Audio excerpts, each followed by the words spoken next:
Wild. Um, it's funny I say that and it sounds so, I don't mean it to sound pretentious when I say it, and I know that it has the potential to do that. But I feel like, there is something really special about us, like, and it's okay to tote that. It's okay to say it, and embrace it.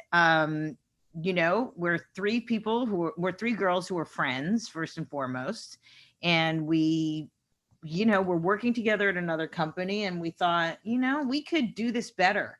And by that we meant we could do what we want. Why do we have to work for other people and do what they want? Like, we have brains, we have things, and certainly without you have to have an amount of courage to go, and I'm going to go do that and take this kind of leap of faith. Well, I always come from this place of like, if you build it, it will come. That's always where I've come from. And and I trust my friends, my girlfriends that I started this endeavor with. And what we have is like, my partners, Son and Adrianne. Son and Aid support me. Me and Son support Adrianne. Adrianne and I support Son. It's like this inadvertent thing that's actually happening. And that's, I think, what makes it quite unique. We're just like truly supporting each other in our endeavors. We don't have the same skill set. None of us do. We don't meddle in anybody else's business, and we support the vision of whoever wants to go up. And within that, we have found organic pathways even with our internal staffs and crews and whatnot. There's an equation: 2 + 2 = 4, like equals like. Women are going to hire other women the same way men have hired other men. They have a fraternity, we have a sorority. It's a language, it's a conversation. So Unicorns is this little beautiful collective of people who are really passionate about the things that they're working on. And so therefore it's rising to the top, because when you put your back into it, you grow a field. What goes on? So it's a women-led studio. Tell us what you do. So outside of it. Yeah, no, that's we're I always considered us like a multimedia platform. It is a studio in that we encompass many things, and it's all in the film space or the entertainment space.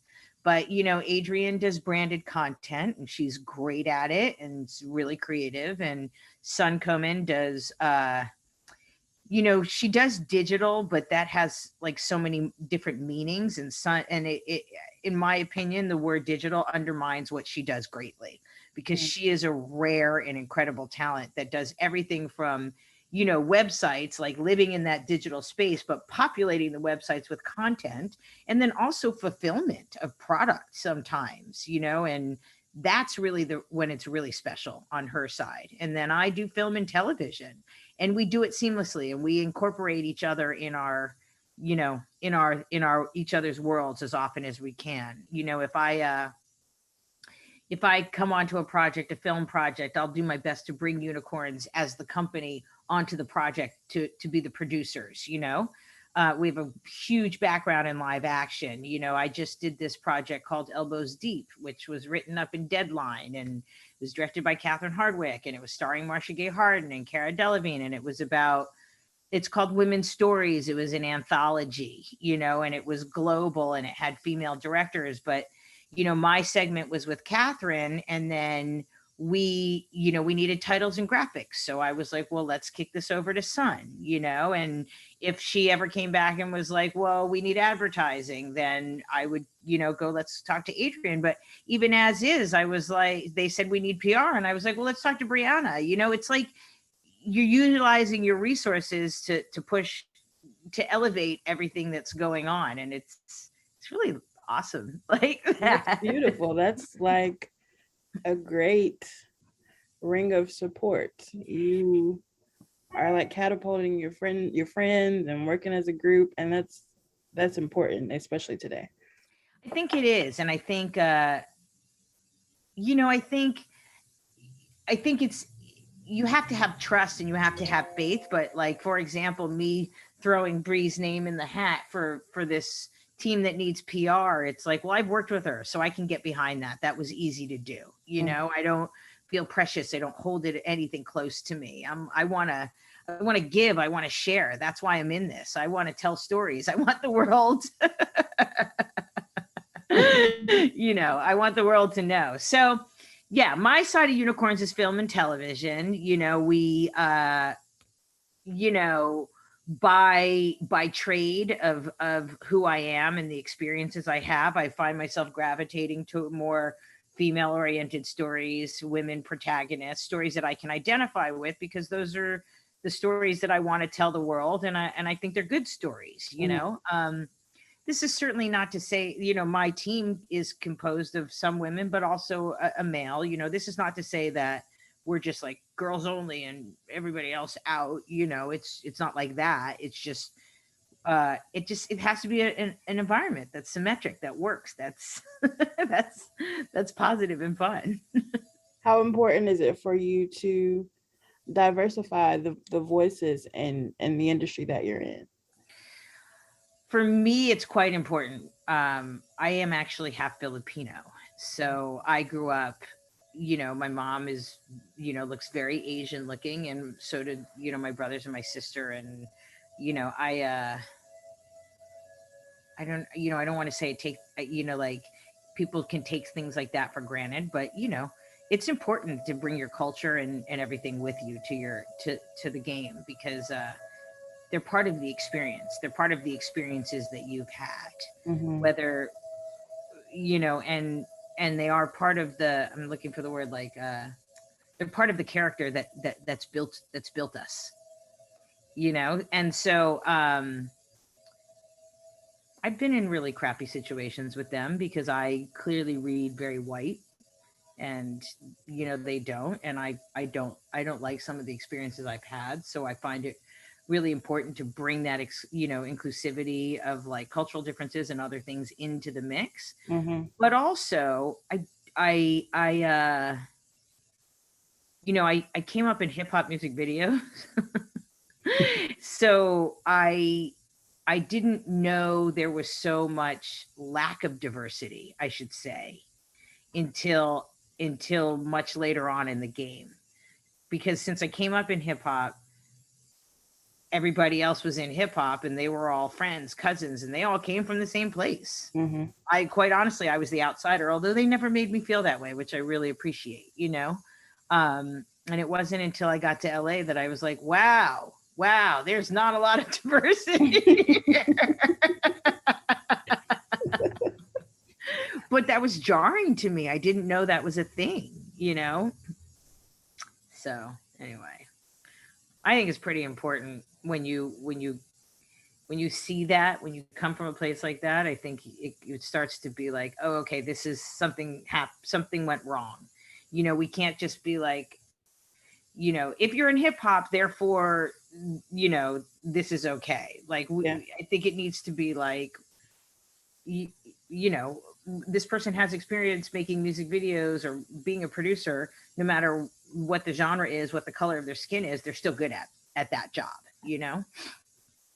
Thank you for that. That's really important. We appreciate that. If you could leave our Sheen family with one gem to take with them forever, what would you say? Oh my God, why are you putting me on the spot? I think you have more gems than you realize. Honestly, just work hard and be happy. Just work hard and be happy. You know, I think, I mean, this is going to sound awful. I think a lot of people don't work as hard as what they're capable of.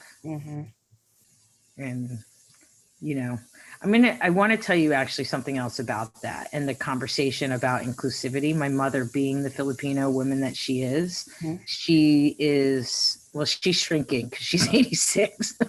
Oh, that's impressive. She was never very tall to begin with. She is a small Filipino, thick accented woman who moved here from the Philippines to become a doctor. And she was a doctor in the Bronx, right, in the 70s and 80s, and like rose. And she didn't change her name that nobody could pronounce. It's Mutia. she kind of just, you can call me whatever you want, like stick to your guns, work hard. She's like, I have a passion to, be a pediatrician. I care about babies. I'm going to do my job. And as a result of that, people, in whether they knew it or not, they were going to her for answers, going to her for things. And all of a sudden the color went away. And that's what I was saying also about, if you're a good producer, you're a good producer, whether you're making hip hop fucking music videos or you're making branded content. Like, if you just go to the person because they're good at it, the color goes away. I like that. Work hard and be happy. Straight to the point. I love your mom's story too. I enjoyed talking with you. You have a wonderful spirit. I can't wait to share this with our readers, and I hope they take something from it. Thank you. Can I know that we're like running short on time because we were a little late. Tell me something about yourself. Like, we didn't get a chance to catch up before. Well, that's nice. Nobody ever asked me that. Well, I'm a writer. Your work hard and be happy like resonated with me because I was working in customer service and I hated it, and I was really just doing it just to get by. Like, journalism is my thing. So I quit. And a lot of people thought I was crazy. Like, you're going to leave this good paying job and you don't have any kids? And I'm like, well, now's the time. Yeah. I don't have any kids and I'm not married. So we're going to see where this takes me. Got nothing to lose and everything to gain. Yeah. I mean, that's what it is, right? So that's what I'm doing. I've been writing for about 2 years. Sheen actually gave me my chance, my very first chance. And I've been rocking and rolling ever since. That's really great. Thank you. Good for Sheen. Yes, very, very grateful. That's awesome. Where do you live? I'm in North Carolina, Wilmington, North Carolina. Oh, okay. My very dear friend has, like, her family lives in Wilmington, and they have I went down there once. They have like a beach house, lake house on Figure 8 Island. That I want to say Figure 8, maybe about 30 or 40 minutes away from me. Okay. But I think her sister lives in Wilmington, and they just like were there for the whatever. And I'd never been there. And I'm like, what is this place? I'm coming. It's really pretty and calm. It's growing now, but it's a nice little town. Are you from North Carolina? I was born in Kansas. I'm an Army brat. Yeah. So my father is originally from North Carolina, so that's how we ended up back here. I got it. Okay. Super fun. Yeah. Thank you for asking. You made me feel good. Yeah. Well, I mean, we didn't, like I said, we got in late, so we didn't have a chance to catch up. And usually we get a little bit about each other before we jump into everything else. I feel like if you're asking me, I can ask you. That's a good way to think. You're right. You're absolutely right.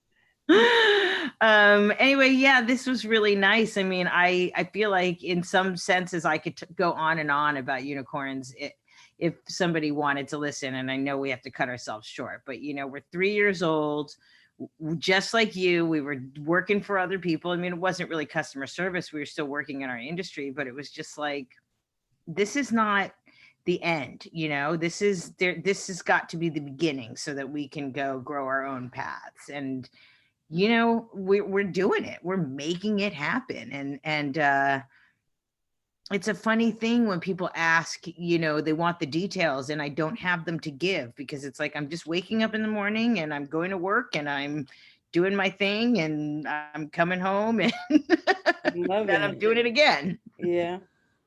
I will get a chance to talk again. I'm sure that there may be some write-up or something, or we'll cross paths again. Okay, that'll be great. Yeah, I remember you, Miss Joanna. You touched my spirit today. Oh, good. Well, I remember you too, especially all the shoes in the background. Thank you, Brianna. Thank you. I hope you enjoy the rest of your day. Thanks for taking the time. Thank you so much. No problem. Y'all have a good day. All right. Bye-bye. Bye.